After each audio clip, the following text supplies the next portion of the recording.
Hello, I'm Angel Rojas with DataCorps Technology Solutions. Today is Thursday, November 18th, 2021, and this is your Threat Landscape Update.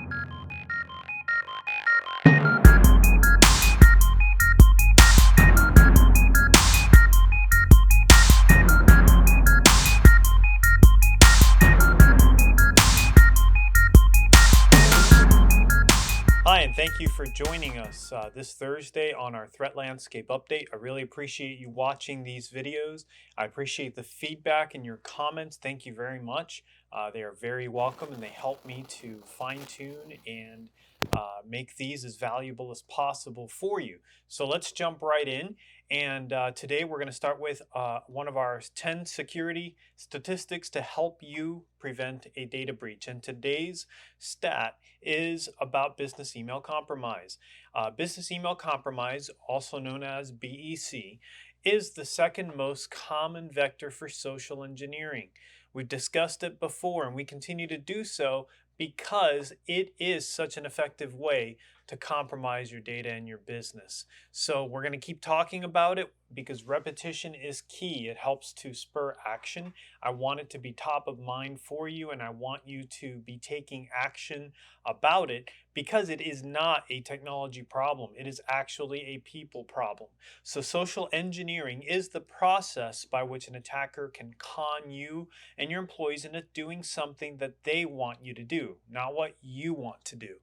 And if you want to chase a funny bunny trail, you can look at the actual definition of social engineering. It was actually pretty interesting to look at and read some of the history behind it. But I digress. Let me go back to the topic at hand, which is business email compromise. So in short, business email compromise is essentially using email to con someone into wiring money, installing malware, or performing some other task that's going to provide some kind of a compromise to your business and enable a cybercrime to occur. So how do you protect from this? Again, remember that it is not a technology problem. There is no spam firewall, no spam filter, no antivirus that can protect you from a BEC. It is very much a people problem, and the best way to protect from it is to have administrative controls in place that your team is trained on how to use, and most importantly, that no exceptions are made for it. So, when I attended a training with the Secret Service, we covered business email compromise quite a few times. And the reason we covered that so much is because of how prolific it is. So, one of the things I learned during that training is that one of the most common things they see when they investigate a business email compromise is that a business owner somehow has bypassed a control or has a history and a habit of bypassing a control. And that basically makes their employees feel like they'll lose their job if they don't enforce the control. So they allow the business owner to bypass it. Here's what that looks like. It looks like, let's say you have a purchase order process in place for any purchases that you make over a certain amount. But you as the business owner are in a hurry and you're in the habit of just telling your employees, look, just put it on the card or do whatever. Don't worry about a purchase order. We'll do that later. Problem is, if an attacker is surveilling your employees or surveilling you, and they see that you have a habit of doing that, they will use the same tone, language, and habit to coerce an employee into bypassing that control in the future. So in essence, you as a business owner have created a culture that allows a business email compromise to occur, and that's what we want to address in today's statistic. So what you want to do is make sure that you don't create a vulnerability for your team by bypassing internal controls. If you decide that there is a process, and we're doing it here at DataCorps, so I'm not asking you to do anything I wouldn't put myself under. If you've noticed, sometimes if you call me directly for help or if you text me, it takes me a little bit longer to help you than it takes my team because there's a process I have to go through in order to access passwords, credentials, documentation, or anything that is relevant to your business. And I don't have that open all day like my team does because I'm doing other business tasks other than support. So it takes me a little while to go through it. And if we're on the phone, I might joke about it because it is annoying. Very, very annoying to add those delays and add those controls in place, but they're there for a reason, and I don't bypass them, even though I know how to. And even though I've got ways to bypass them, I don't. I don't bypass them because it's critical for DataCorps. It is critical for this business, and I want to protect this business, which in turn provides you with protection. So in short, let me give you the action items for this. I want you to think through your processes. I want you to discover where there may be room for improvement. And what you want to do is slow down the flow of your operations to allow for checks and balances to do their job, and then step back and allow those checks and balances to do their job.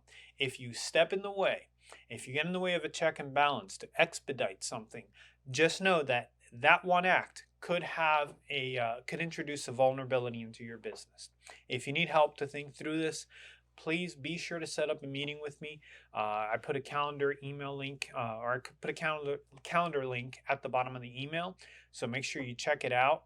And if you don't want to use the link because you don't trust my email, because you've been paying attention, feel free to reach out to our support team. We will be sure to get that meeting set up so that we can chat and discuss your business. Moving on, new protections continue to roll out. So our team is working very, very diligently to add new protections to all of our operations. And we're very happy to say that one of our primary authentication systems is now under the same new protections that your Outlook Web Access is under if you're using our hosted exchange. So I'm very proud of our team.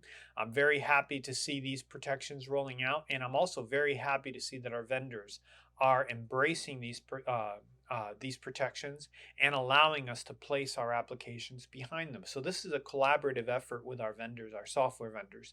They have to give us the specifications in order to be able to put these protections in front of their applications and not break them. So I want to thank our vendors, primarily ConnectWise, for working with us to do that. As I move through our email here, I'm looking at our firewall audits, and our team is continuing to audit firewalls to make sure that our firewalls are all falling under our baseline. So thank you very much for trusting us with that. And I want to leave you with 2 reminders, and I'm going to keep pressing on these because I really think they're important. They are definitely worth some time and some investment on your part.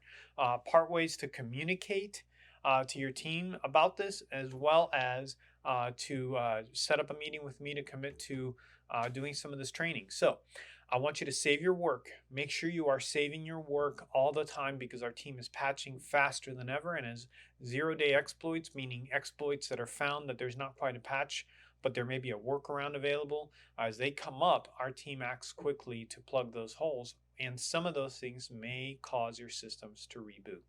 Finally, are you and your team training?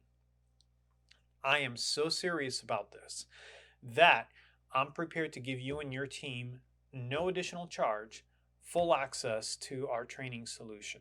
So all you have to do is email me, set up a meeting with me.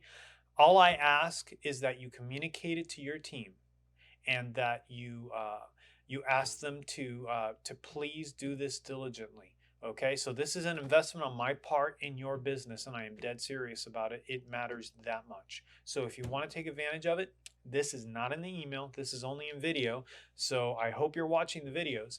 But if you want to take advantage of it, please reach out to me. I want to make this training available to you and your team. Thank you very much. Next week is Thanksgiving. We will not be having an update next week because I will be stuffed and eating turkey. So I hope you are as well. You are a tremendous blessing to me. Thank you very much. I'm very grateful for your business and you trusting us.